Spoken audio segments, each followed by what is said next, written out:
Declassified U.S. government documents and witness testimony from former or retired U.S. military personnel confirm beyond any doubt the reality of ongoing UFO incursions at nuclear weapons sites. When I say UFO, the witnesses have described these craft as disc-shaped or cylindrical-shaped or spherical. These objects are capable of both hovering and high-velocity flight, usually completely silently.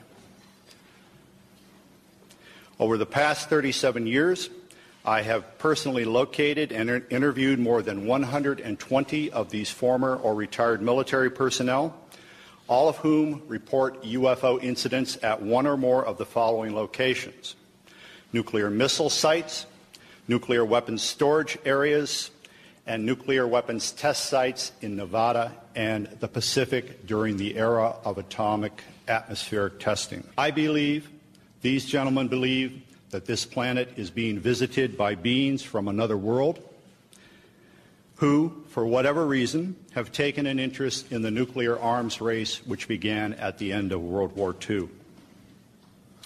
Regarding the missile shutdown incidents, my opinion, their opinion, is that whoever are aboard these craft are sending a signal to both Washington and Moscow, among others, that we are playing with fire, that the possession and threatened use of nuclear weapons potentially threatens the human race and the integrity of the planetary environment. Good afternoon. My name is Robert Salas. In 1967, I was a first lieutenant stationed at Malmstrom Air Force Base, Montana. I was a missile launch officer, and on March 24th, 1967, I was on duty at what we called Oscar Flight. It is a underground capsule hardened site, about 60 feet underground. We had security guards topside. The main guard is called a flight security controller. My commander at the time was Lieutenant Fred Mywald, now retired Colonel Fred Mywald. Sometime in the evening hours on March 24th, I received a call from one of my topside guards, the flight security controller, stating that they had been observing strange lights in the sky making odd maneuvers and wanted to report it. I thought it was kind of a strange report, but I took it seriously. You have to understand we were protecting nuclear weapons, and the reports we generally got were very professional. At any rate, I kind of dismissed the call. He called back about 5 minutes later. This time he was screaming into the phone saying they're looking at an object, a red glowing object hovering just above our front gate. This object was about 30 feet in diameter. He couldn't make out too much of the details of the object, only that it was pulsating, and he had all the guards out there. He was very frightened, wanted me to give him direction. I think I said something like, make sure nothing comes inside the perimeter fence. He immediately hung the phone up. I went to wake my commander, Fred Mywald, who was taking a rest break, started to tell him about the phone call, and just as I told him, our missiles began going into what's called a no-go condition or unlaunchable. Essentially, they were disabled while this object was still hovering over our site, our launch control facility. At that point, we went through our procedures. He reported back to the command post the incident. We also had some security lights, meaning security incursions at some of the launch facilities. So I called the guard back upstairs and directed that a security team be sent out. At this point, the guard told me the object had left at high speed. Again, silent, no noise. the security guards got out to the launch facility and reported back that they were seeing this object again. They also lost radio contact. This incident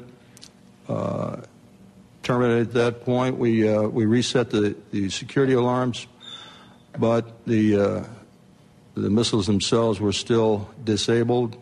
We had to call in for maintenance teams to come out and bring them back up on alert. The main indication we got from our equipment was this was guidance and control system failure.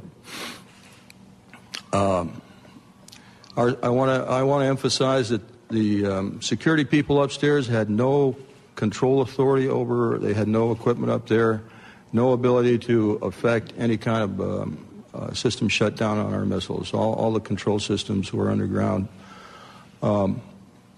We were relieved the next morning. I reported back to the command post, the base, Malmstrom, reported to our squadron commander. He was white as a sheet, didn't know how to explain the event. I asked him specifically if it could have been an Air Force exercise, and he assured me that it was not an Air Force exercise. There was also a member of the Air Force Office of Special Investigations in the room. He ordered us to not ever talk about this. I even signed a non-disclosure statement to that effect. This was, and I didn't talk about it until 1994. I was able to come across a little paragraph in a book called Above Top Secret by Timothy Good. And on page 301 of that book, there's a short paragraph about missiles being shut down while UFOs were overhead. At that point, with the help of Mr. James Klotz, my investigator, we requested the Air Force to send us documents about this shutdown, not mentioning the word UFO. We did get the Air Force to declassify what we'll call the Echo Flight incident. Let me back up a little bit. During the report to the command post, my commander, Fred Mywald, turned to me and said the same thing happened at another site. At the time, I thought he meant that evening, but it turns out the same thing had happened a week earlier at another site, and he was probably referring to the Echo Flight. At any rate, at that point, when we got the Echo Flight incident declassified, I felt I was able to come forward and start talking about it because I thought that's where I was. It wasn't until later I found out it was an Oscar flight, and I realized that not only our flight had gone down, 10 missiles, but the Echo Flight also went down about a week earlier on March 16th. We have extensive documentation on the Echo Flight incident that we received from the Air Force under Freedom of Information Act.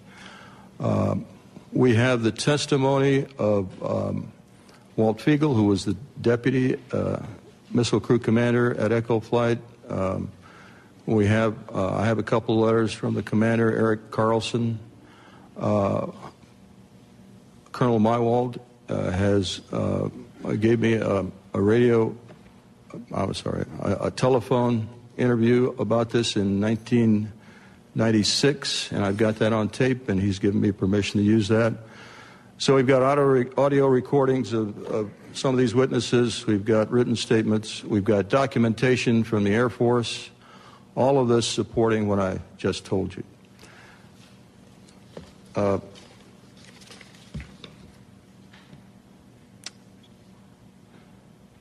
I'll have more to say a little bit later about where I think we should go from here, but right now I'll turn it over to the next speaker.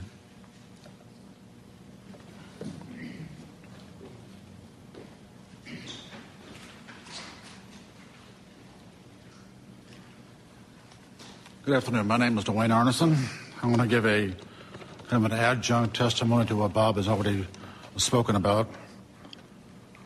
After graduating from college with degrees in physics and math, I entered the Air Force, got a commission, and served 26 years as a communication electronics officer in positions all over the world, including Vietnam. My highest clearance held was top secret crypto special compartment information talent keyhole. For those that know clearances, you got to be almost squeaky clean to get that. Back in 1967, I was officer in charge of the Communications Center at the 28th Air Division in Great Falls, Montana. I was also the crypto custodian.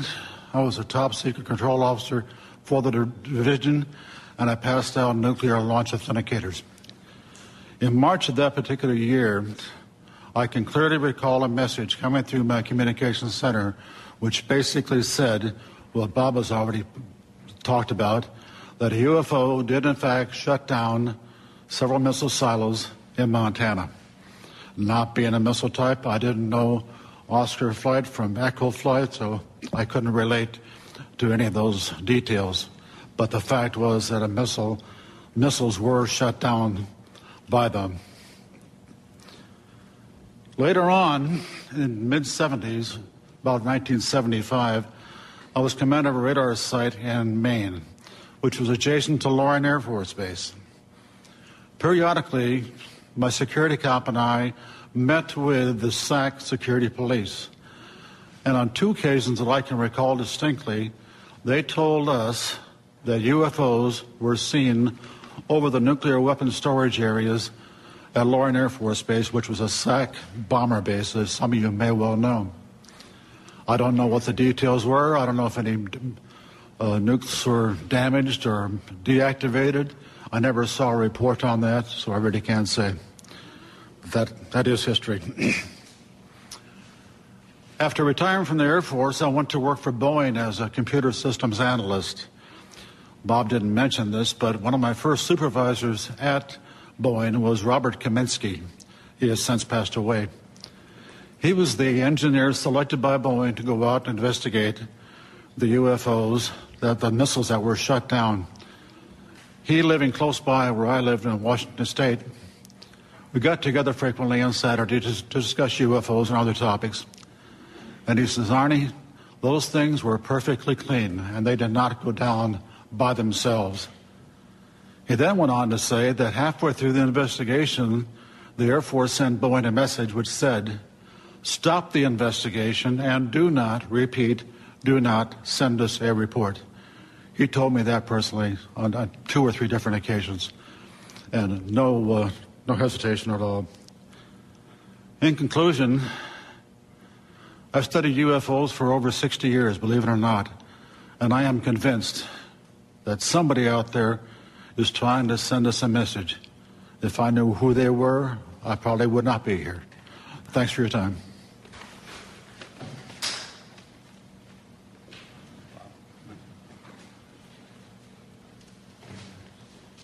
Good afternoon. My name is Robert Jameson. Between January 1965 and October of 1967, I was stationed at Malmstrom Air Force Base as a combat missile targeting team commander. Our main job was to point the missiles in the right direction. Also, we may be dispatched from time to time to a restart. In case any missile goes off alert, we have to restart and verify the targeting data. In March of 1967, I was on alert for dispatch. And that evening, I got a call from Job Control saying, a missile going down in Oscar flight, go out and restart it, which was nothing unusual up to this point. I called my team, and I went down into the hangar. As soon as I got to the hangar, some acquaintances of mine approached me and says, Bob, do you know what happened? No, I don't know what happened. And he says, well, a UFO, was sighted over Lewistown, Montana, actually over Roy, Montana. Lewistown's the nearest town of any significance. But over the Roy, Montana, which is the center of Oscar flight. And when that UFO, at the same time that UFO was over there, all of Oscar flight went down. Well, that was highly unusual. I went to Job Control to verify it, and yes, they confirmed it. And I was looking at the status board they have, where they have a map, the whole wing. I noticed everything was green. All the lights, they have lights for the missile sites. All the lights were green, except one corner in the upper right-hand corner was all red.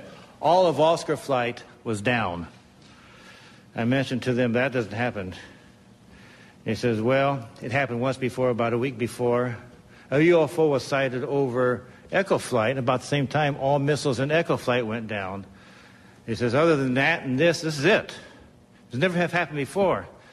Personally, I'm never aware of any 2 missiles going down at the same time, let alone 10.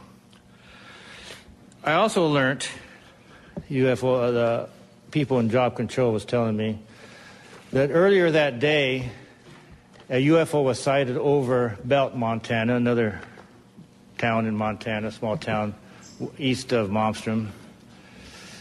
And it went into a canyon. And immediately they notified the Air Force. We sent a team out there to investigate it. And sure enough, there was a UFO apparently at the bottom of that canyon. Job control told me, go over to the emergency command post they have set up in the colonel's briefing room. I had access to that location. I went over there. The room was too crowded to really gain anything. I did hear radio contacts with a team out on the field mentioning lights at the bottom and everything, but I couldn't get too close enough to really find out what was going to happen. I left the room and started wandering around getting my team ready. Went into debriefing. We always go, before a job, we go to a debriefing. There's where they give us information such as road conditions and weather conditions, things we might expect out in the field. So I went over there, and they went through the normal debriefing, and then they said to me, now I want you to go to another table at the other end of the briefing room for a special briefing. I went over there, and another NCO approached me. I knew him because he sometimes was our debriefer or briefer. And he says, look, we have a problem. We have UFOs in the area. They've been messing with our missile sites. There are certain procedures we want you to do if you should see one out in the field. And he proceeded to tell me what to do. If we're out on the road, we see a UFO, we do not go to the launcher, but instead to the nearest launch control facility. Also, we call job control and let them know what we're doing. If we're at a site and we're penetrating, then we have to stop what we're doing, remove ourselves from the site, call job control. We'll have radio contact with all these. Call to job control and wait for further instructions. Now, if we're at the site and we're doing our work, I have to take myself, my team, and the targeting tapes, go into the launcher, close the personnel hatch. Now, all the teams, before you go out into the field, will take with us an armed guard. That's just normal.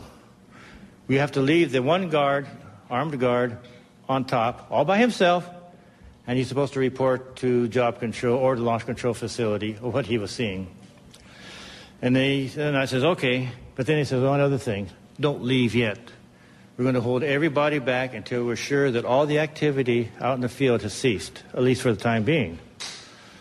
So I waited around about an hour and a half. He was all ready to go. Then they contacted me and says, okay, you can go now. So I went with my team. We went out to the field. Restarted. We had to go to Oscar Flight. That's not a very pleasant thing. Oscar Flight is 120 miles. It's the furthest flight from the base.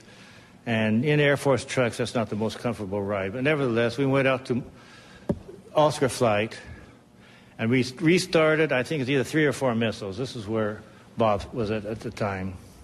We restarted 3 or 4 of their missiles. The startups were successful, and I saw no incidents in the field. When I came back, we have to go through debriefing. First things I asked them upon return to the base, what about this missile out in Belt?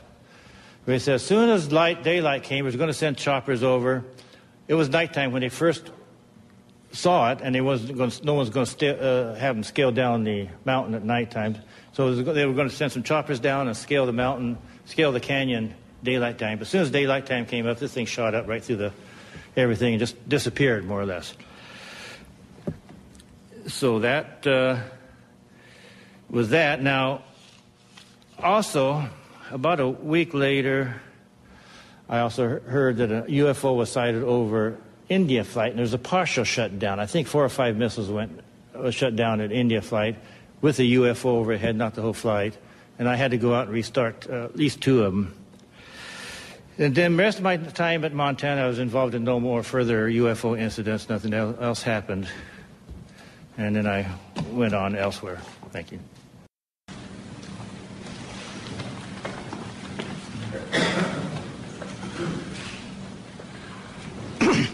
Good afternoon. My name is Charles I. Halt. I retired from the U.S. Air Force in 1991 as a colonel. During my military career, I was base commander of 2 large installations, and at the time of my retirement, I was in the Department of Defense Inspector General's office with total inspection oversight of all services and all service agencies. In 1980, I was reassigned from the Pentagon to RAF Bentwaters as a deputy base commander. At that time, Bentwaters was one of the largest tactical fighter wings in the world. We had the 2 base complex, Woodbridge and Bentwaters in England, and 4 FOLs in Germany, and 2 additional standby bases. In December 1980, early in the morning, several of our security policemen discovered strange lights in the forest in East Anglia, just outside the back gate of RAF Woodbridge. 3 patrolmen, Sergeant Peniston, Airman Burrows, and Airman Cabanasac, actually were dispatched into the forest and approached a craft. They reported it being triangular, approximately 3 meters on a side, dark metallic in appearance with strange markings. They observed it for a period of time, and it very quickly and silently vanished at high speed. Initially, I was not aware of all the details. I was only told of strange lights, and I was sure there was a logical explanation. 2 nights later at the family Christmas party, we were interrupted. The on-duty flight commander for the security police squadron, Lieutenant Bruce England, came and approached the base commander and I. He was white as a sheet. He said, "It's back." We said, "What's back?" He said, "The UFO." Well, we still were, I should say, non-believers at that point. Since my boss had to do the presentations, I was tasked, unfortunately, to investigate. So I went home and changed clothes. I really expected to find a logical explanation. I took several security policemen with me, a disaster preparedness NCO who took an APN-27, a Geiger counter, and a camera. I also had my small cassette recorder I carried everywhere when I was on duty. I was taken to the supposed site. We found indentations approximately 1.5 inches deep, approximately 6 to 8 feet on a side, and radiation of 8 to 9 times normal background radiation. Not enough to be dangerous to somebody, but significant. We also found broken branches on the trees. While we were milling around trying to make sense of the whole thing, one of the individuals with me suddenly spotted something. Off through the forest was a bright, glowing object. The best way I can describe it, it looked like an eye.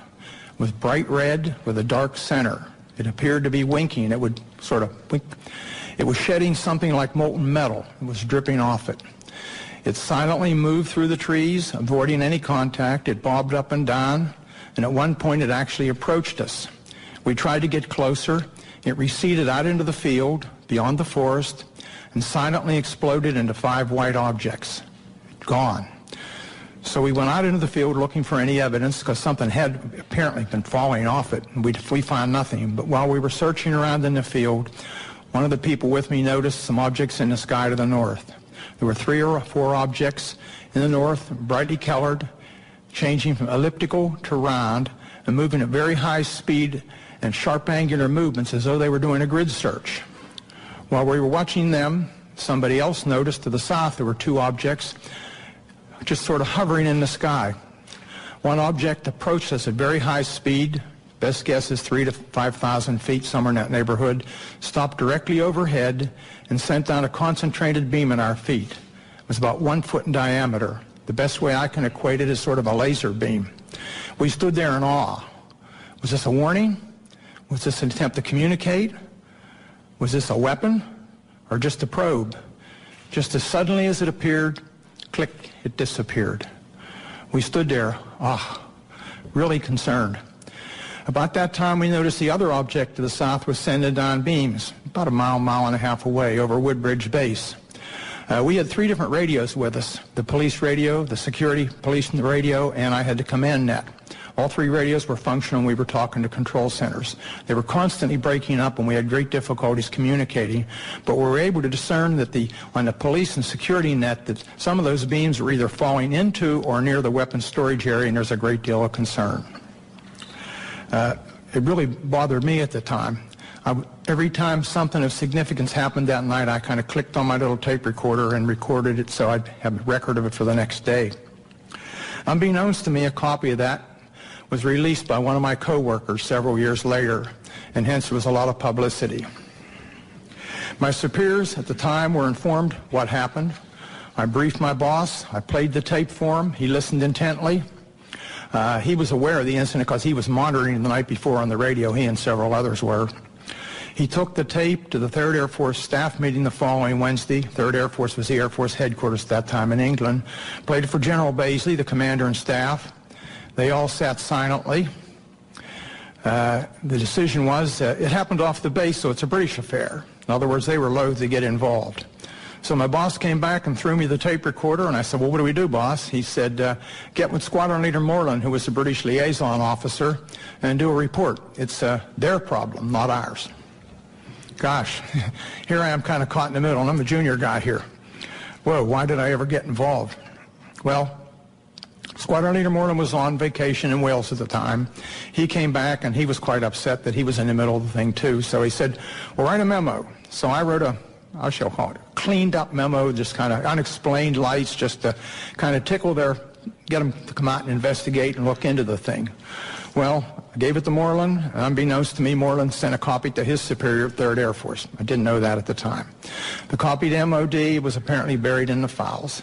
Days turned into weeks, and weeks turned into months, and I almost forgot about the incident, to be honest with you. Gave up.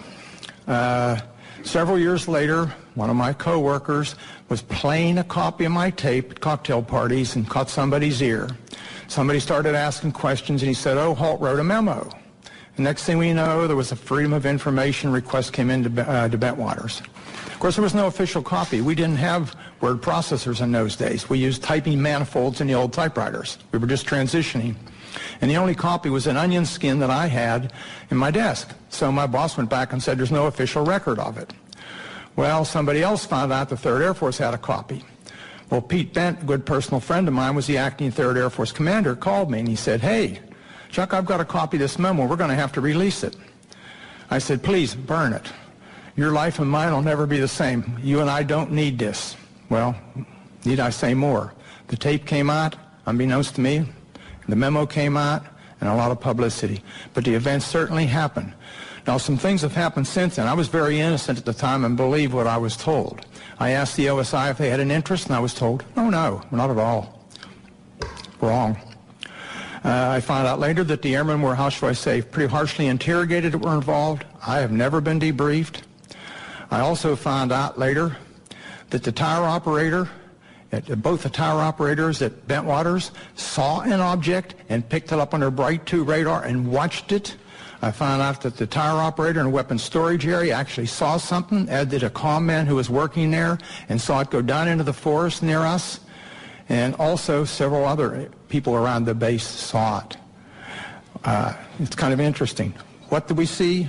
I have no idea what we saw that night. I do know it was under intelligent control, and in my personal opinion, it was either from another dimension or extraterrestrial.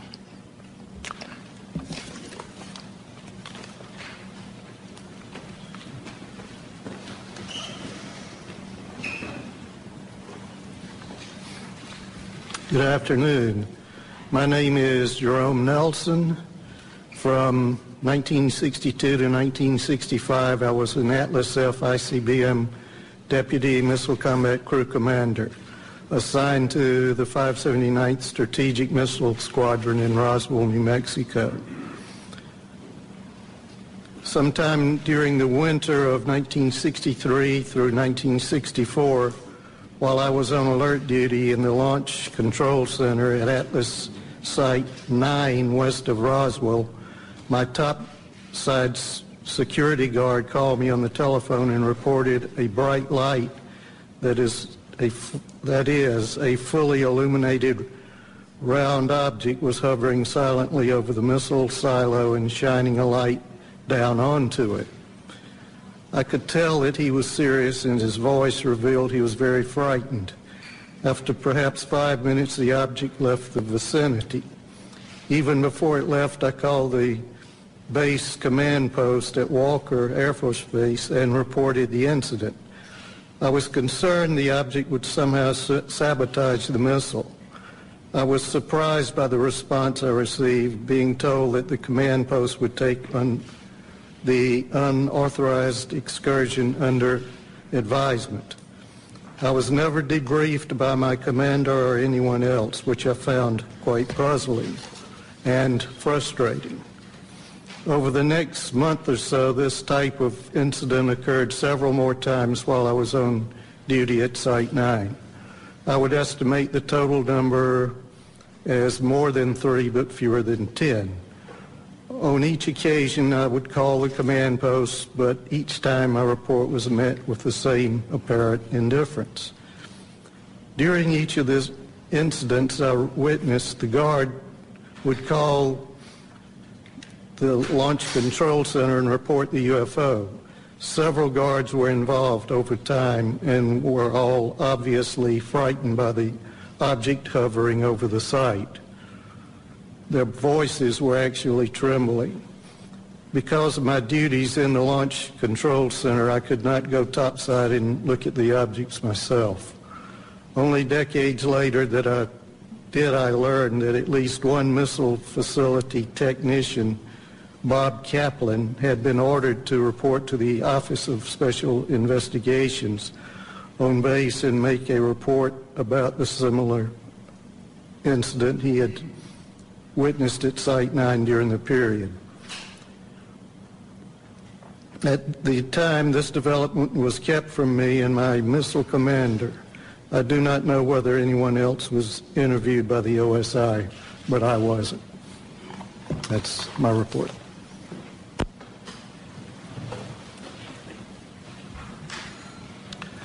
Well, good afternoon, ladies and gentlemen. My name is Patrick McDonough, and I'm here today to relate an experience that happened to me in September of 1966. It's 44 years ago, but that experience was so significant, it was basically burned in my memory. I haven't forgotten about it at all.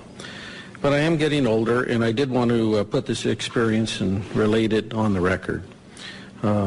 A little background on me: I had enlisted in the Air Force in Berkeley, California in first week of November 1962. At the onset of the Cuban Missile Crisis, it was going. I felt patriotic. And up to that time, I had been studying engineering in college. I had 3 years of engineering. And the Air Force, considering my background, trained me to be a geodetic surveyor.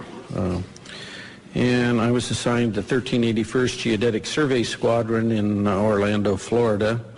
We basically, in 1965, we moved to Warren Air Force Base in Wyoming. On average, I would spend 9-10 months a year on temporary duty, surveying for latitude and longitude at our missile sites and aircraft bases for positioning missile and aircraft guidance systems. Basically, the squadron's mission was to provide precise geographical coordinates for a missile or an aircraft inertial guidance system, so that the missile or aircraft would know exactly precisely where it was at when it takes off, while the intelligence agencies would provide the targeting information. In early September of 1966, myself and 2 other airmen, Airman First Class Al Kramer and a Airman Third Class Charlie Coates, we were temporarily assigned to Malmstrom Air Force Base, and were ordered to provide or perform the initial geodetic surveys for the last 50 missile sites there. There already was 150 Minuteman I sites, and we were putting in the last 50 for the wing. And basically, we were assigned to the Site Activation Task Force they call SATAF. It was a Boeing, really, the prime contractor. We were given a government truck, no radio, anything in it. I was the chief of party. I was the observer on our small 3-man team. Al was the recorder. Charlie was, we were trying to train him both in observing and recording. We normally would arrive at a missile site at about in early evening. We'd set up our instruments, and basically what I was doing was the star observation to provide precise latitude and longitude. On the night of this incident that happened, we were completing a series of what we call celestial astro-azimuth observations southeast of Conrad. And I was doing the observing, Al was recording, and Charlie was assisting Al with the chronometer on the time hacks as I tipped on Polaris. The unusual thing about this missile site I was at was that the blast hatch of the silo was open. And that was very unusual. Normally when I'd go to these missile sites, even though they were not activated yet with a missile, they were always closed. The monoliths were there. We do 4 monoliths and do a precise quadrangle. And the work we did was very precise. It involved a lot of, it was basically all using star shots. And so here's a site that we arrived at, and the blast hatch is open. And we're nearing completion of the star observations. We had been to the other 3 monoliths, and I was at the monolith at the next to the hatch. And it was probably about 1:30, and a unidentified flying object came from the north and stopped right over us. I would say it was probably about altitude of 300 feet or so, maybe a little higher. It's a little hard to tell in the dark. It was round. It had, I would estimate its diameter at about 50 feet, kind of like a pretty large, like a wingspan of a B-52, something in that range. It's pretty large. It seemed to have pulsating lights going around it, and it had a white light from the center looking down into the silo.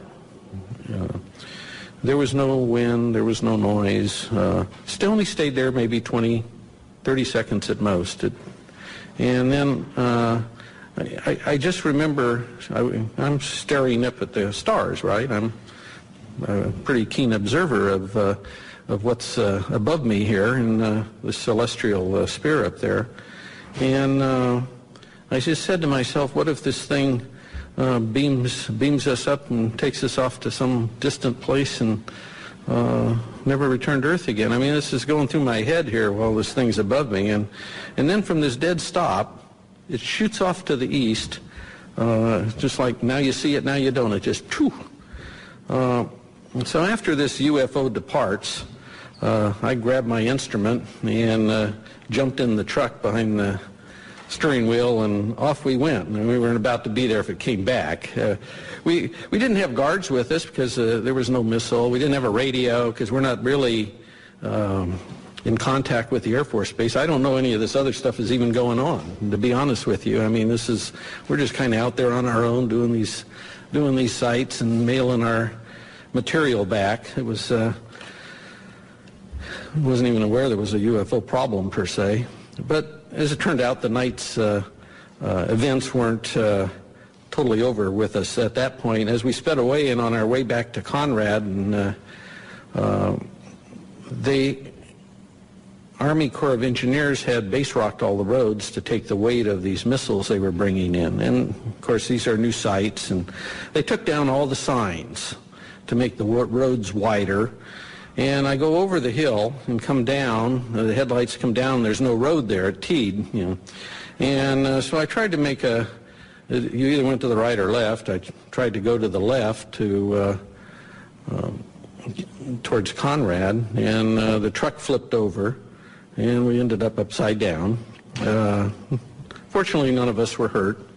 We walked probably about 2 hours to the nearby farmhouse, if you call that nearby, and called the Montana Highway Patrol, The farmer drove us back to the accident site, and it was interesting when the highway patrolman arrived, because we told him, how did this occur? He was asking us, and I told him that his dispatch had told him there had been over 20 reports to his office that night in reporting a UFO in the area. I wrote incident reports to the SATAF, Boeing, Montana's state regarding the accident. But, what was interesting was I never heard anything from the Air Force regarding the incident. And I never had to, there was no retribution or reimbursement required from me for rolling this truck. And this truck had 18 miles on it that afternoon. It was a new truck. Okay, so nothing. I heard nothing. So this part was good because I didn't really want to buy the truck. I went back to my headquarters at Warren Air Force Base, and about a month and a half later I was discharged. I did not mention wrecking this truck up in Montana on one of my TDYs. They didn't ask me, and I didn't mention it. I didn't want to buy it. But I must say now, in my 4 years that I had with this Geodetic Survey Squadron, I had worked on the latest missiles and aircraft in the U.S. Air Force inventory. And I worked everywhere on these guidance systems. And I never saw anything in the Air Force inventory that could perform like this UFO did. I don't know what it was, but we sure didn't have any. I never saw anything like it. And I'd like to thank all of you for being here today, and thank the National Press Club.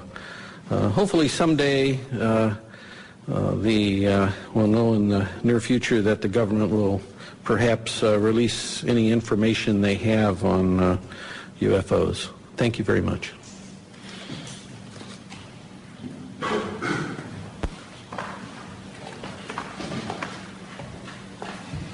Hello, everybody. I'm Bruce Fenstermacher. I don't have any exciting stories like rolling a truck with 18 miles on it. From 1974 to 1976, I was a combat crew commander and a captain in the Air Force stationed at F.E. Warren Air Force Base at the 400th SMS and assigned to Romeo Flight. In the fall of 76, my deputy, who I'll call Sam because he's not given me permission to release his name, we were on alert, trying to stay awake. We were listening to the conversation between the flight security controller of the topside NCO and the strategic alert team, the security alert team, the SATs.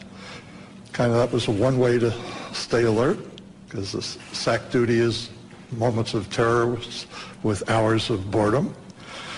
And suddenly we heard the FSC call the SAT team and say, stop the vehicle. Get out of the vehicle and look around. I didn't tell them where to look or anything. And Sam and I looked at each other and then said, what do you see? And he said, oh, I don't see anything. I don't see anything. Holy bleep. I do see a white pulsating light in the sky. It's maybe 7 or 8 miles away. The FSC asked where it was. He said it's to the north. He said it's pretty close to where the launch control facility is. So my deputy and I did a double take. We called upstairs and we said, what's going on? He said, you're not going to believe this, Captain, but right above us there's a huge white thing, pulsating light above us, and I had to call them to make sure I wasn't seeing anything. Upon prodding, he told us it was shaped like a fat cigar. I think he said a pregnant cigar. White pulsating light. Between the pulsations, he saw red and blue lights. It was silent because I prodded him saying, is it some sort of helicopter? He said, no, it's very silent. We're talking to him for several minutes, and he says it's starting to move away along our access road. So we hung up. My deputy and I are saying, what do? We got to report this. He calls down, the FSC calls down shortly and says it's over one of our launch facilities, the missile silos, and it was the closest one along the access road. So I ordered the SAT team to go to that site. And they called in through the FSC, so they had to go back for batteries. And they were a little slow getting out, so I was kind of ordering them, come on, get on, get going. And at the same time, we contacted SAC command post at F.E. Warren. And the NCO answered, and we told him the story, and he laughed and said, when it eats the SAT team, call me back. So the SAT team never got to that LF. It silently moved again to another launch facility. We called the SAT team 3 or 4 times. I'm sorry, we called command post 3 or 4 times. The last time, and we got the same nonchalant attitude. The last time I said, are you logging this? And they said no.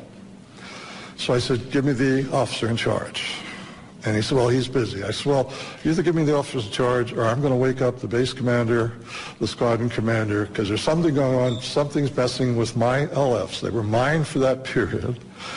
So the officer came on, and I said, you need to log this or I'll wake everybody up. He said he would. He called us, his NCO, a different NCO called us back a few minutes later, took the log of what had happened in a timely sequence. So it went to another LF. The SAT team had to come back for gas. Then it said it had car trouble. It could only go 5 miles an hour. So long story short, after several, about an hour and a half, the flight security controller said he could see it over another launch facility still down the road. And then he said it suddenly and silently just went away up to a star size and then disappeared. So that was it. It was an exciting rest of the tour. The next day we were relieved by another crew to go back home. And I went upstairs and the FSC is lying like in a chair in almost a fetal position. And I talked to him and he was scared. He said, I can't sleep. I can't get that thing out of my mind. And I said, what the heck was with the SAT team? He said, both my deputy and I were prior service, so we got along well with the enlisted guys. So I said, if you promise not to tell anybody, they told me they were not going to go to any LF with that thing over it. No direct orders, no nothing, and in fact, they never left the launch control facility.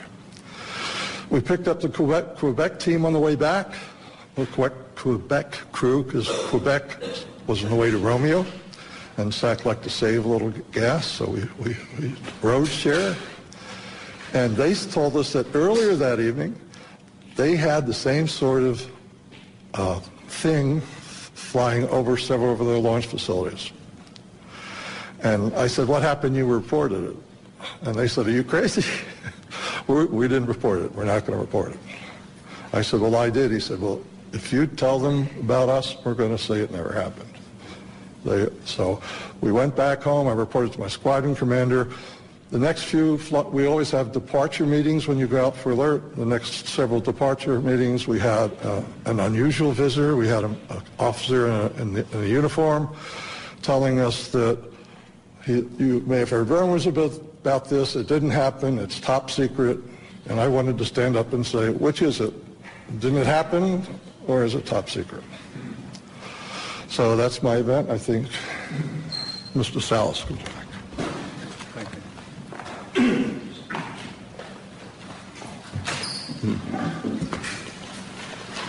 What you have heard here today is evidence of a phenomenon.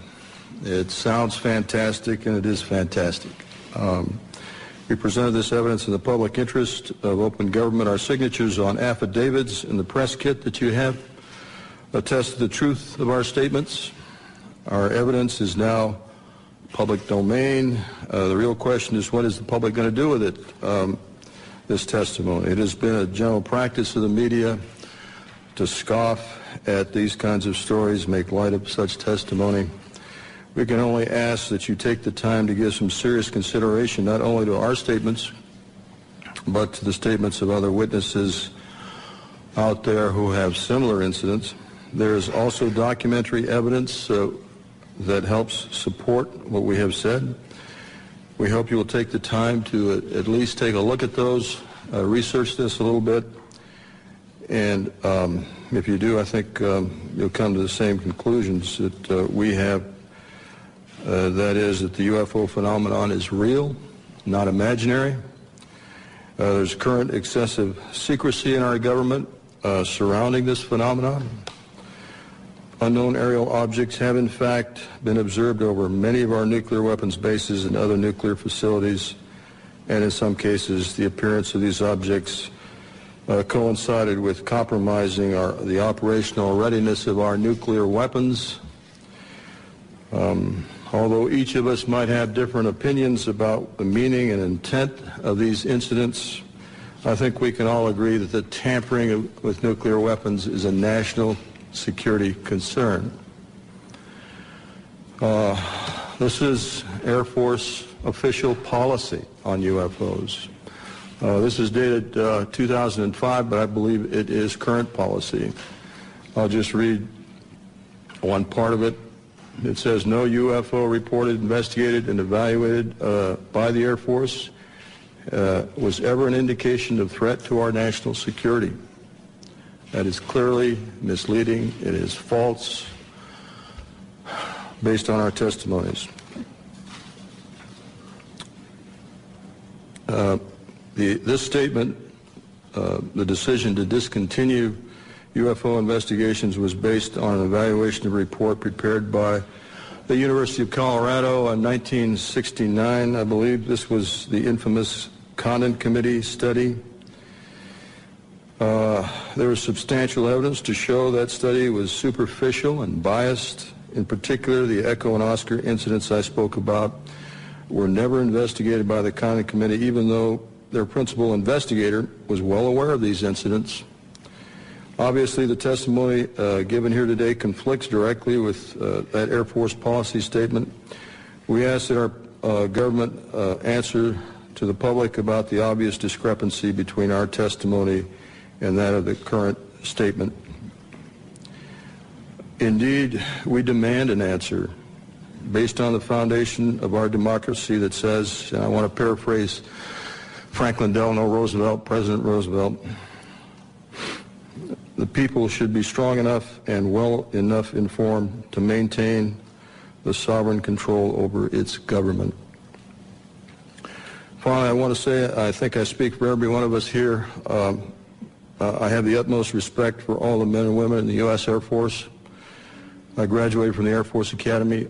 I thoroughly enjoyed being a part of the Air Force, and I was honored to serve my country in that way. Our disagreement and challenge to the Air Force has nothing to do with the people of the Air Force. It has to do with official Air Force policy. And I think they are deliberately withholding the facts, not just in what you've heard here, but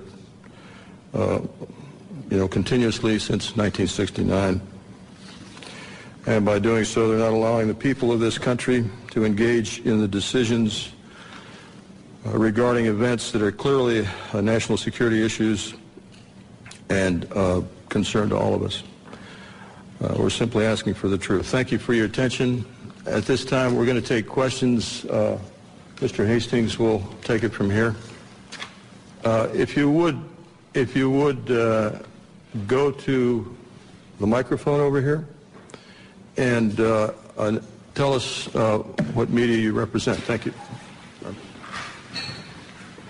When you ask a question, I would ask first that you identify yourself and your organization, and then direct your question perhaps to a specific individual. That person will have to find his way to the mic, so there will be a bit of delay. Yes. Pat McCune, the Daily Trojan, University of Southern California. We just did a big event here, and LucasArts, Mr. George Lucas himself. I wanted to commend all of you. You guys are soft-spoken, but you carry a big stick, and that's exactly the way to approach this issue. I remember when UFOs first got going, it was like a laughing matter until they started revealing themselves in the deserts, Arizona, Colorado, and so forth and so on. I'm standing up here not only because if I'm a resource to anybody, if LucasArts is, please let me know, and I'm glad to do whatever I can to help you. As well, I wanted to point out that my friend Charles Stone back here is something of a real authority on UFOs. He does quite extensive work on websites and all, and is a real authority if you need some questions answered. That's it. Hello, Jeff Schogel with Stars and Stripes. Two quick questions. Mr. Hastings, you had mentioned that this is an ongoing phenomenon. Is there an incident later than 1980 that you are aware of? And then also, are there any testimonies here today that are new that have not yet been documented or been in the public domain? This is a cross-section of the witnesses who've come forward. The latest incident involving nuclear missiles was at Malmstrom Air Force Base in 2007. However, the person is still active duty Air Force. I'm not going to elaborate on that until that person is separated from the Air Force. Another incident occurred at the Nellis Air Force Base, Nevada, Area 2 weapons storage area. A series of incidents, the latest being in April of 2003, in which there were unidentified aerial objects maneuvering near the weapons bunkers at that facility. More recently, civilian sighting reports in Orange County, California, at the Seal Beach Naval Weapons Station, a series of bunkers, again, containing nuclear weapons. There were local media reports of multiple sightings in March of 2009 near this weapons storage facility. This is ongoing. This is the tip of the iceberg. We can only catch as catch can. I am of the opinion that for every incident that I'm aware of, and for witnesses that we've got in hand, there could be 10, there could be 100, there could be many, many more incidents that I'll never know about because the people won't come forward. They'll wait years or decades to talk about what they know. And is anything that has been said here not been in the public domain before? I'm sorry? Anything that has been said here? I know I've heard the incident that Mr. Halt referred to. I've seen Mr. Salas. Is there anything here? The other people that you've heard here today, I reckon you have not heard about. The testimony of the majority of these people have not hit the national airwaves, so to speak, or the national media. There have been websites, I've written articles and so on, but the majority of these witnesses have not received national or international exposure. I think if we could maybe limit one question per person so we can get everybody accommodated. Yes. Gentlemen, Stephen Smith, KSHE Radio, St. Louis. I commend you all for being here. What an incredible panel. And Robert, you and I have always spoken over the phone. I'm still editing the book. I was at Naval Headquarters in Communications during the Carter administration. And I can affirm what you're all saying. This phenomena is incredibly real. And one day, a gentleman came into our comm station, came up to me, I had never seen him before in my life, and said, "Do you know that we have aliens on ice?" And I was just taken back and speechless. I didn't pursue with any questioning. And he turned around and walked away and walked out. I have been a contactee twice in my life, both times in Santa Monica, California, one in 1986, one in 1997. Incredible experiences that I won't go into detail right now. But I just want to say, bravo, gentlemen. Thank you. Spencer Ackerman with Wired. Mr. Hastings, could you elaborate on why you've speculated that the unidentified flying objects that all of you have described possessed the agenda of trying to tell us to turn away from our path of use of nuclear weapons? Are there other potential explanations that you've considered and found less plausible? Is there a possible offensive threat to the world from these UFOs? As I said in my introductory remarks, that's speculative on my part. However, given the available evidence, that is a plausible scenario. We can clearly say, based on radar data, which are empirical, not anecdotal, that these objects have been tracked since the early 1950s, if not earlier, traveling up to 7,000 miles per hour, making right-angle turns at high rates of speed, instantaneously hovering, reversing course. If we or the Russians or any country on earth had those kinds of craft in the early 50s, why have we spent the last several decades developing fixed-wing aircraft of far inferior abilities? These are clearly, in my view, a technology from somewhere else piloted by beings from obviously another world or another dimension. Moreover, the fact that missiles have been tampered with here and in the former Soviet Union, and on one occasion in each country about which I am aware actually activated, I think we can rule out that these are the Americans attempting to start World War III or the Russians attempting to start World War III. Again, the technology involved is so superior, and we cannot conceive of a logical scenario whereby either of our countries would attempt to activate nuclear missiles for any reason under the sun.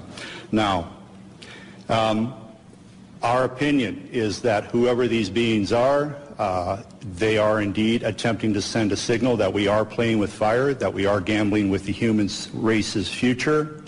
There are other possible scenarios. I have half-jokingly said from time to time, maybe they're planning to invade Earth and they don't want to inherit a radioactive environment when they do. Now, I don't believe that's what's going on by any means.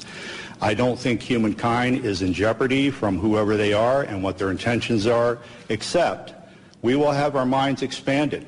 There will be a paradigm shift. Traditional institutions such as religions, governments, other social institutions may indeed be threatened by what is coming. That is just a logical consequence of what is about to occur. But if indeed this Earth is being visited by other races, and if those races are, one or more races, are in fact repeatedly monitoring and sometimes tampering with our nuclear weapons, that secret, in our view, should not be kept from the citizens of this planet any longer. But you don't think there's an offensive element to their contact? I don't think there's any potential hostility, except, again, to closed-minded people. Sure. This is to the question of hostility. What you've heard up here, and especially in my case, they could have done a lot more damage, in permanent damage to our weapon systems, and they didn't. All of these weapons, in my case, were brought back up on alert. It took a day or so, but everything was fine. If they wanted to destroy them with all the powers they seem to have, I think they could have done that job. So I personally don't think this was a hostile intent. Hi, I'm Charles Stone with the Tiger News Service. I didn't ask my friend to come up and make that statement for me, but appreciate your patience. I've published internationally in the history of weapons of mass destruction, including going back to the 1940s, and these incidents go back to at least that period of time, that U.S. government military facilities that were doing high-tech development in that period of time also reportedly at least had UFO visitors of various types, and that there is archaeological evidence that there have been what we would call that there's evidence of what was almost certainly atomic warfare in ancient history, at least twice, and also that I'd like to mention that one of our biggest and most powerful government agencies was founded in part to monitor UFO activities. That was the National Security Agency in the late 1940s. Did you have a question, sir? Are you aware that the NSA was partially founded to monitor UFOs? I've heard rumors to that effect, and also the Central Intelligence Agency. In my view, those rumors aren't supported by any authoritative documentation at this point. I would not be surprised at the same time if that were ultimately proved true by historians, but that's as far as I think we can take it at this point. Right. Thank you. Thank you. Hi, my name is John Kelly. I'm a columnist at the Washington Post. Colonel Halt, you mentioned that when you went out you had a cassette recorder, a Geiger counter. You said a camera? Camera, 35 millimeter camera. First of all, did you take any photographs? And second, how does a cassette tape made by you, presumably for official purposes, end up at a cocktail party entertaining guests? Okay, two questions. Let me answer the first one. The disaster preparedness individual I took along, Tech Sergeant Monroe Nevels, also worked for the base newspaper part-time. He was a professional photographer on the side, had a degree in photography, had his own darkroom. In fact, when he left the base, we had serious problems because he painted one of his rooms with flat black paint. We had to redo the paint about 4 or 5 times. He took numerous pictures of the indentations, pictures of the broken branches. He tried to take pictures of the objects in the sky. He took the film back home, and it all came out fogged, unfortunately. Now, he did it in his own darkroom. I used to have a darkroom and dabble in photography, too. He could have done it himself. It could have been a radiation, which I have doubts about, or something could have happened that we don't know about. But anyhow, the film all came out fogged. Sergeant Pennison had a camera.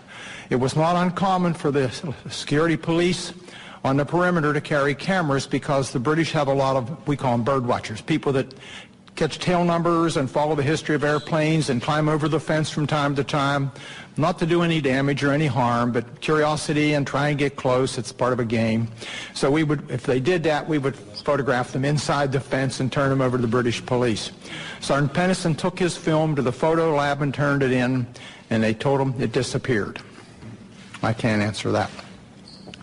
The other question, what was the other question you asked about the... So did you personally have a camera that were taking pictures? I did not. I had the microcassette recorder. We, keep in mind, we were just in the process of transitioning to word processors in those days, still using the typewriter. Our secretaries were very resistant to getting involved in modern technology. And so what I would do, I carried one in my pocket, a little linear, and we had the big linear machine in the office, and when I went around the base, I'd note, you know, the fence is damaged here, this needs to be painted, whatever was going on. And I'd come back and give her the tape, and she'd type it up for the staff meeting the following week. So I just thought, well, I'll take the tape recorder along because I don't want to take notes. It's cold and windy, dark. So I took my tape recorder along. It was a little microcassette one, little tiny ones. I still have it, by the way. I came back, and after the tape was played at 3rd Air Force, and I played it for Squadron Leader Moreland and several other people, Ted Conrad, my boss, said, make me a copy. So I made him a copy. He put it in the desk drawer, in his desk drawer. He moved on, and it was replaced. And the gentleman that replaced him thought it was hilarious to play the tape. I didn't know this at the time at cocktail parties. So he was playing a copy. A copy of that copy somehow or other got to a gentleman by the name of Harry Harris, a British barrister or a lawyer. Harry was an amateur ufologist. He and a guy by the name of Mike Sachs. I traced this down years later. And a couple of ladies named Brenda Butler, Dot Street, and Jenny Randalls, who were writing a book at that time, all got involved, and my tape got out into the public domain, a copy of my tape. What's on the internet now is probably a 5th, 6th, or 7th generation, but it's out there. So does that answer your question? Thank you. Let me interject that Robert Jameson, the missile targeting officer from Malmstrom in 67, does need to catch a plane, and so if anyone wants to direct a question to him, you'll need to do it in the near term here. Hi, Ledge King with Gannett, Washington Bureau. I have 3 questions, 2 of which can be answered by raising a hand. The first is, have any of you been contacted in the last month, I guess, whenever this event was being planned, by a government official telling you not to show up or trying to dissuade you? Any of them? Any of you? No. Second question is, Mr. Hastings alludes to the fact that there's a message being sent here that we ought to get rid of nukes. How many of you subscribe to that theory? The theory that you support getting rid of nukes, first of all. I don't think he said that. Well, what you're being asked is, Bob and I are of the opinion that the bottom line is the best explanation for what has taken place at our nuclear weapon sites is that whoever are in the UFOs are in effect sending a message, perhaps getting rid of nukes, expressing displeasure or concern, but certainly indicating an interference with the weapons. You're being asked whether you subscribe to that or not. Do you support? Not quite to that degree. I think they're modernists to make sure we don't mess things up. Do all of you support getting rid of nuclear weapons? Show of hands. One. Okay. Can I just add? Sure. with regard to the reason I came to the conclusion that this was a message was simply, again, they could have done a lot more destruction, I think, to our weapon systems, and they didn't. It was simply shining a light on our nuclear weapons and literally shining a light on nuclear facilities. This has happened all over the world. I can point to other instances where UFOs came over, shone a beam down on the weapons storage area where nukes were stored. To me, it's pretty clear. This is just, we're shining a light on this. We're pointing it out. What are you people doing with nuclear weapons? And my final question, which does require somebody to speak, is, you've talked about how society and the mainstream media sort of are very dismissive of all this. Can one or two of you talk about sort of the personal journey you've come to in terms of, approaching family or friends or others about this when people may think it's kooky to talk about this? Can one or two of you talk about how was it difficult? How difficult was it? That sort of thing. Thank you. Well, as a person who is very, very skeptical about this, what I call UFO nonsense, when that happened that night and I thought through the process of what the logical explanations are, after that I was very careful about who I told what, because some of my friends, when I started on this, just laughed. So I got ridiculed. I was used to the ridicule from the Air Force, except for the dual standard. We're going to ridicule, but it's secret and don't talk about. And coming out was my. I came out a little bit.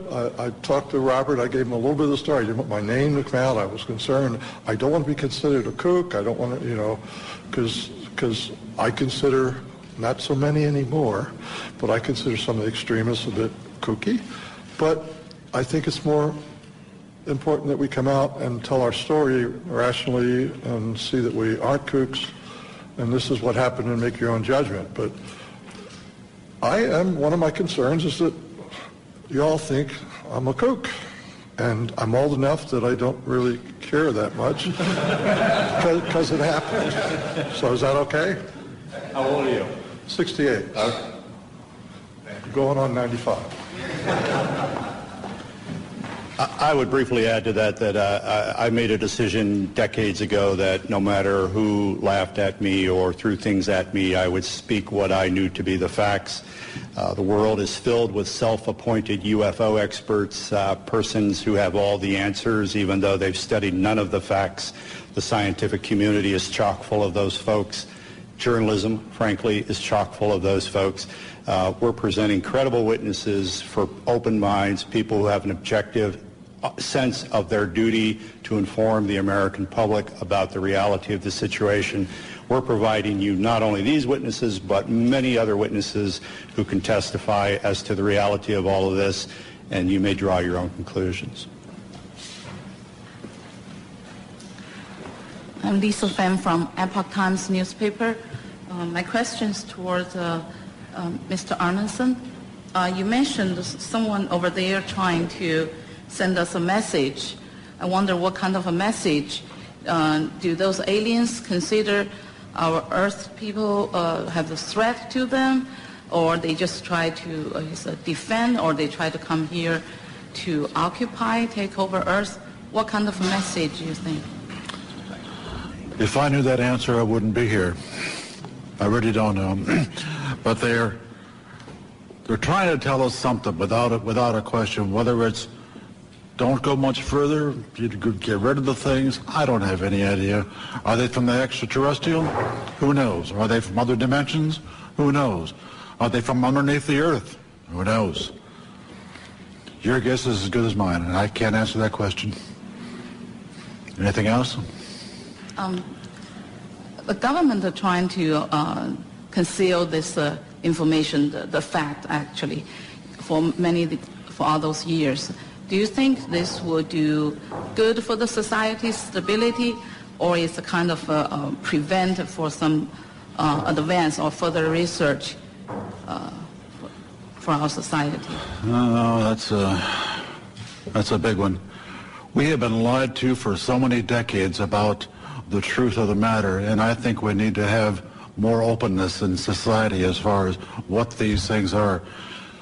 Recently, in the last year or two, the Catholic Church has said publicly, you know, it's okay. ETs can exist. They're our brothers, and they are theologically saying it's okay to believe in extraterrestrials. And if the Catholic Church says it, it's got to have a big stick, I would think, as far as the Western world is concerned, anyhow. Do you think right now it's a time for human beings to admit there are other spiritual beings in the universe besides the human race? Oh yeah. I think that's the thing is, people are so wrapped up nowadays in their own world. They're worried about jobs. They're worried about mortgages. They could care less about UFOs and ETs and paranormal events and whatnot. That isn't even on their radar scope. Unfortunately, but that's... I understand that. I haven't spoken to college students that much myself, but I understand that is a fact. Yeah. And that's healthy. I think that's goodness. Oh, yeah. I just wonder what's in the archives in the Vatican as far as UFOs and things like that are concerned. If that could be released, wow, I bet it would blow the socks off a lot of people. That would be interesting. Okay. Let me. You asked what would the potential changes be for society? Would this be good?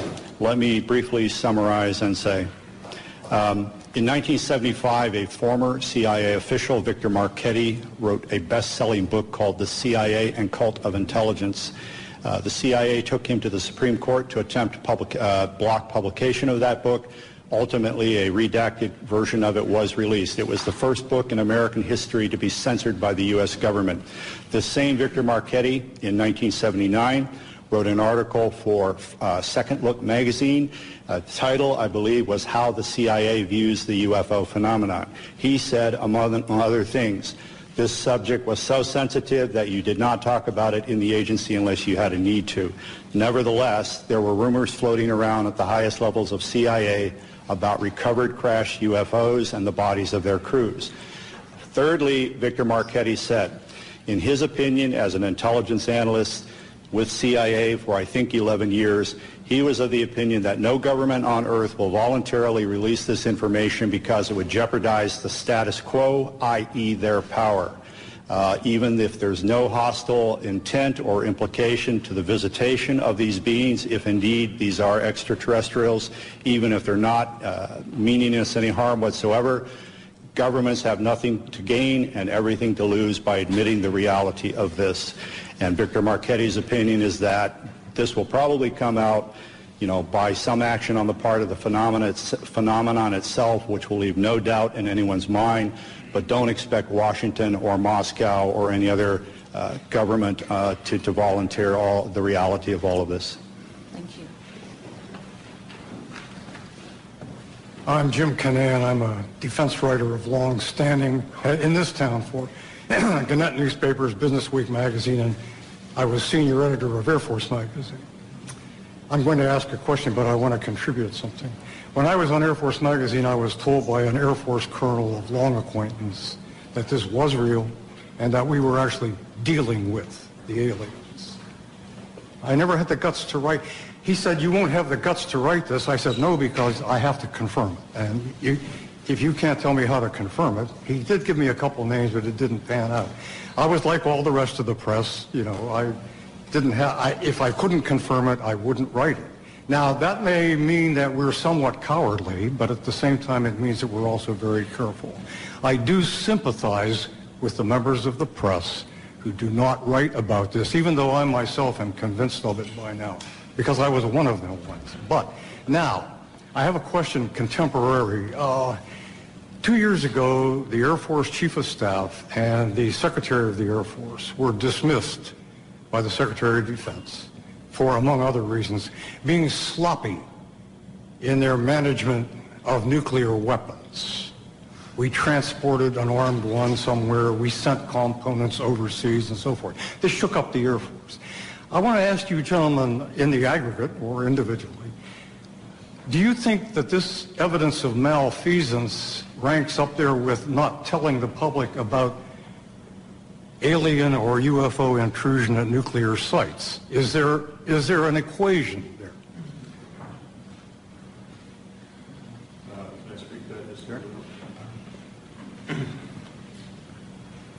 I don't know about ranking, but it points out the dangers of nuclear weapons. The fact that these accidents have occurred, serious accidents with nuclear weapons, and it just points out how dangerous it is that we have them. I don't know how to compare that with the cover-up. I'd have done an analysis of the cover-up, and I'd be glad to give it to any of you guys that are interested. But I think it's related in the fact that the cover-up of the fact that UFOs did intercede with our nuclear weapons is extremely important. May I add something? This Air Force colonel who talked to me about all this, he did so in result to my questioning about it after a Japan Airlines freighter over Alaska was trailed by a UFO in 1987. I called all over Elmendorf, FAA, the Pentagon. And then I was approached by this colonel whom I had known who said, I understand you are interested in UFOs. And I said, yeah, you know. Well, I have something to tell you. And since he had known me a long time, that's why he got into this. It had no great enterprise on my part, and I still don't know what to believe. But would you comment on... He also said, though, that we have a lot of misconceptions about what they are here for. He said they basically don't give a damn. They don't care what we do. They're here for their own purposes. And that any notion that they should land and say, take us to your leader, boggles the imagination because they don't care about that kind of thing. And I said, well, do you have any idea why they are here? He said, no. And he didn't think anybody else in the Air Force or anywhere else did either.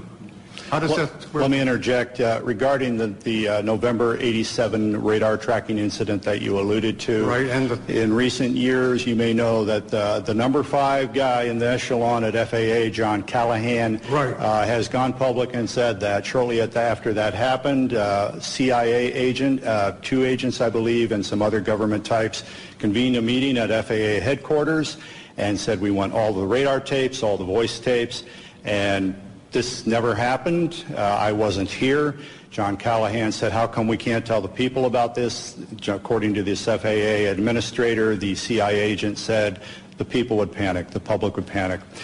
John Callahan, to his immense credit, kept some of the data down in his office. The CIA agent said, give me all of this. He gave him everything that was on the table, didn't tell him about what was downstairs.